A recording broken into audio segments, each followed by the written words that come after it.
So to continue my blog, I want to show you how to create an account on Nearpod for those of you that have never used Nearpod. So currently you're looking at my account. I have used Nearpod throughout the year. So this is what my library looks like. Different lessons I've saved on Nearpod, but let's go ahead and pretend that we've never used Nearpod. I opened a guest window. So once you go on to Google, you will type in Nearpod and there it is. Once you are on Nearpod, since you are a first-time user, you will go ahead and sign up for free. When you sign up for free, what I like is that it automatically syncs with your Google account, so you don't have to type in your email or any of that. You just put sign up with Google and it will automatically sign up with your OMSD email. So that's nice. However, let's say the students are logging in for the first time, you would put this link and all they do is they would enter this join code.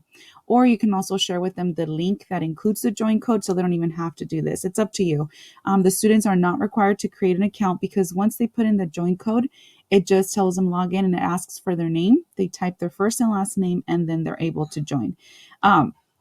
So when you are on Nearpod, what I liked about it is the lessons are engaging, they're interesting, they're very easy to post, and I like the feedback it gives. So I do want to show an example of a past Nearpod. So a past Nearpod that I created, it was tied in with our collections textbook, and it was the Colin Powell section. So for that one, I just made it a 13 slide. And my first question I created was a poll. So did you enjoy learning? Did you enjoy the selection? It worked for me in Life of Leadership by Colin Powell. So they quickly said yes, no, somewhat.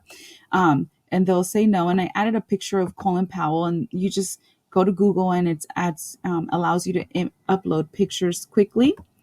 Then after that, I tied in the open-ended questions that are at the end of the selection. So instead of having them write it on paper, I wanted them to type it. And this way I can check live as they're typing and submitting, and I can correct grammar mistakes. For example, oh, Johnny, I realized you didn't capitalize. Friend, can you go back and capitalize? They quickly can take back their submission and they can correct it.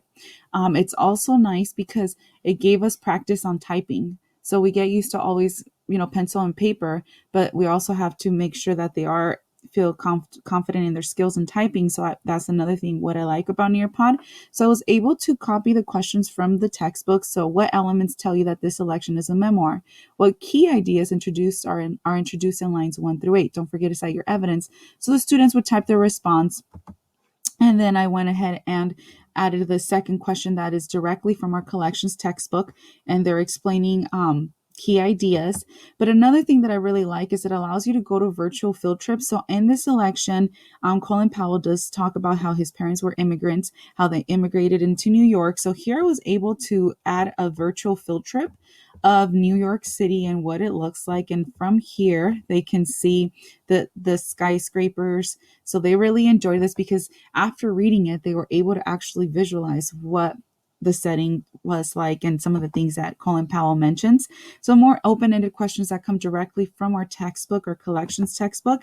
And then I added another virtual field trip in the selection. He mentions about his first time driving in the narrow streets of New York City, and the kids, most of us have never been to New York City. So I was able to include this virtual field trip, and they're able to manipulate it. They can look up, they can look down, they can do fish eye view. The kids really enjoy it. It's a nice brain break, and they get to really see and put this story into place.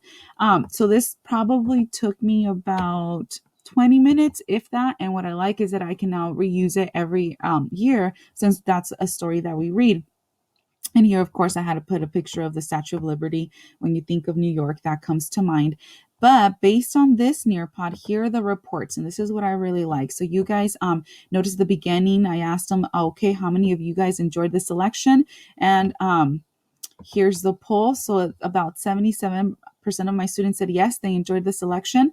15 of them didn't select an answer. 15% didn't select an answer, and 8% said they somewhat like the novel. Now the open-ended questions that I took from our collections textbooks, here are their answers. So the elements that tell me that it says back and quote, and it looks like she quoted. And so you can see that needed some grammar mistakes here. And here it tells you in lines 1 is state, and then they quote. And here it's instead of putting the quotation to saying and quote. So you can look at each one of the responses. You can print this out if you'd like to give grades, or you can just review it quickly to see how they are doing. So here's another response. Oh, sorry, I'm trying to scroll down. So this one was, what's important about Colin Powell is that J. So they're able to type. You can see what they're responding. So I really like this. So now let's talk about where we are now, and we are on this remote learning platform. So looking at my current Google Classroom for this week, so we're in week 3 of remote learning. I do upload lessons and things like that for my students. So this week, this is for my social studies class. In my social studies class, they are going to wrap up our weekly lesson with the Nearpod. So this week's topic is the caste system of ancient India. So here's what they are doing and what they're learning. They're reading this PDF about how the Aryans introduced a caste system. They're also doing sorting activity, which can't they sort the different castes. But here is the caste system Nearpod. So all I did is I put the direct link, which already includes the code, so they don't have to go into Google and type in the code. They directly click here and it takes them to this Nearpod. I did give them the student pace one, because I want them to complete it on their own. I'm not going to do a live lesson like the other video where we're all in it at the same time. This one, so they can do it on their own. First is that they type in their name. I tell them, make sure you don't put any nicknames. So when I grade this, I know who to give credit to. You join session. Once you join, they are here on the Nearpod and they're on their own. They can manipulate the slides going back and forth. This is a fabulous author that created this Nearpod.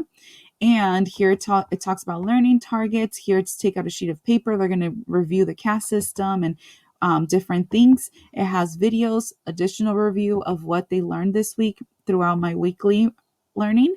Then they turn and talk. They start with the poll. So kind of like what I already showed you guys. And I'm going to keep going, and you can see that everything is here. And this Nearpod, what I like about it includes a quiz. So in this quiz, it's going to give me the feedback like I just modeled the feedback.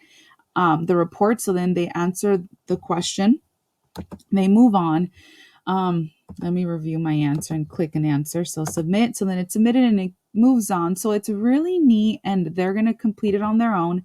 This is our Friday review, and this is how I'm able to monitor if they did learn what was my learning target for the week. And I just upload it onto Google Slide, upload it into slide for my students to make their own copy. They do it on their own, and I will have the reports, which look something like this, and it lets me to quickly assess how are my students doing, how are they completing the work, or any of that.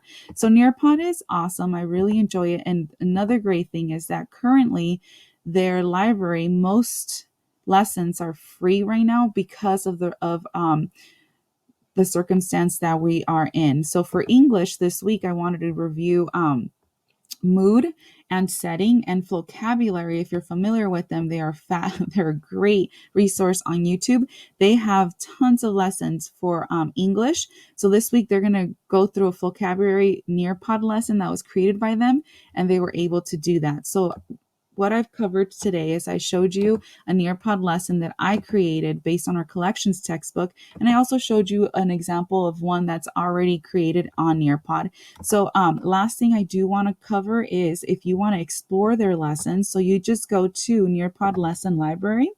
Once you are there, you can focus your research based on topic, based on grade level. It is completely up to you, or you can look through their top. So let's say you want to look through their top math lessons. Once you click there, you're going to get to see. So here we are counting numbers, shapes. They have all these different lessons. Let's say you want to focus on shapes and geometry. Then it narrows it down by grade level, and you can see, let's say grades 3 and 5. Once you are there, it tells you the lessons. It usually tells you what grade level they focus on. And once you click on that, you're able to preview the lesson before you decide to add it to your library. So this one's a 35 lesson, so it looks like it's a lengthy one. It tells you materials that will be needed in order to prepare for it. And then you continue reviewing it. If you decide that, yes, I want my students to complete this lesson, you add it to your library, then it downloads it. Lesson is successfully loaded. So now I'm going to go to my home and I should see this math lesson that I just seen. Here it is.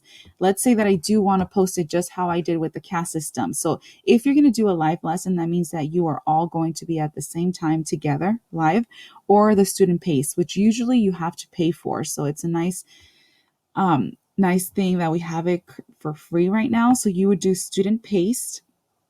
And here it tells you I have 29 days remaining of my free version.